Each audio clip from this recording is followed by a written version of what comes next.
আজ কি বিষয় নিয়ে কথা বলবো, কি বিষয় নিয়ে আলোচনা করব। অবশ্যই বাংলাদেশ সম্পর্কে তো আপনাদের আপডেট দেব, কিন্তু বাংলাদেশ সম্পর্কে আজকের আপডেট দেওয়ার আগে একটু আমাদের ফিরে যেতে হবে পিছনের দিকে, অর্থাৎ অগস্টের দিকে। সেই 5ই অগস্ট যেদিন শেখ হাসিনাকে প্রধানমন্ত্রিত্ব ছাড়তে হয়েছিল, যেদিন শেখ হাসিনাকে বাংলাদেশ ছাড়তে হয়েছিল। হ্যাঁ, তার বোন রেহানাকে সঙ্গে নিয়ে কয়েকটা মিনিট সময় পেয়েছিলেন মাত্র শেখ হাসিনা। 45 মিনিটের মধ্যেই সবকিছু ছেড়ে তাকে চলে আসতে হয়েছিল ভারতে।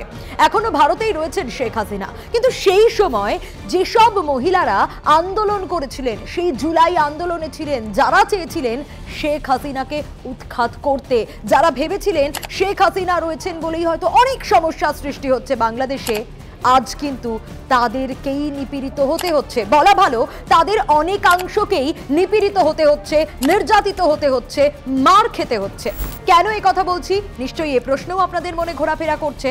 তার কারণ একটাই, 2024-এর অগস্টের আগে অবধি ছেড়ে দিন, অনেকের অনেক অভিযোগ রয়েছে, কিন্তু এই অগস্টের পর থেকে কি হলো, কি দেখলো? ইউনূস অন্তর্বর্তী সরকার ক্ষমতায় এসেছেন, কি বার্তা দিয়েছিলেন? বার্তা দিয়েছিলেন সাম্যের বাংলাদেশ তৈরি হবে, বার্তা দিয়েছিলেন শান্তি ফিরবে বাংলাদেশে। কোথায় ফিরলো? তার বদলে কি বলছে পরিসংখ্যান? বলছে মাসের পর মাস প্রতিনিয়ত বাড়ছে নারীদের ওপর নির্যাতনের সংখ্যা। কেন?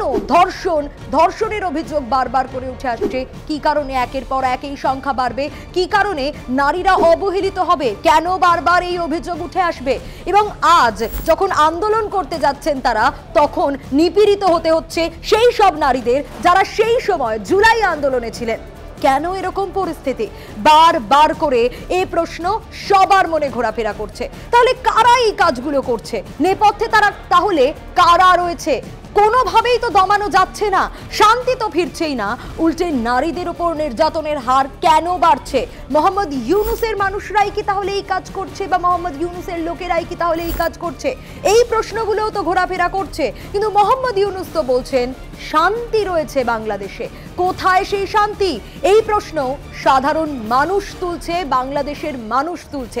অন্যদিকে তিনি কি করলেন?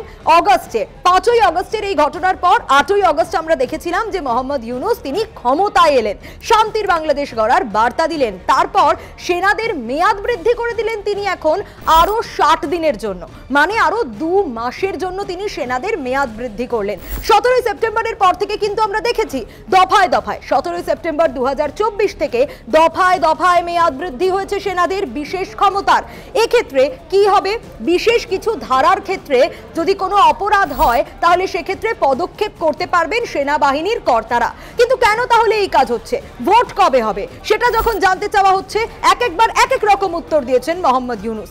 কারণ একাংশ বলছে মোহাম্মদ ইউনূস ক্ষমতা লোভী, তিনি ক্ষমতার কথা বারে বারে ভাবেন, তিনি ভয় পান ক্ষমতাচ্যুত হতে হবে না তো তাকে। আর এই প্রশ্নগুলোই তার মনে ঘোরাফেরা করছে না তো? এই প্রশ্ন তুলছে বাংলাদেশের মানুষ। কিন্তু আপনারা কি ভাবছেন? এই যে সেনাবাহিনীর বিশেষ ক্ষমতা বৃদ্ধি করা হলো, এই যে বাংলাদেশে নারী নির্যাতন বাড়ছে, আপনাদের কি মতামত? আপনাদের কাছে জানতে চাইবো কমেন্ট সেকশনের মাধ্যমে। তবে আজকের এই ভিডিওটা এখানেই শেষ করব।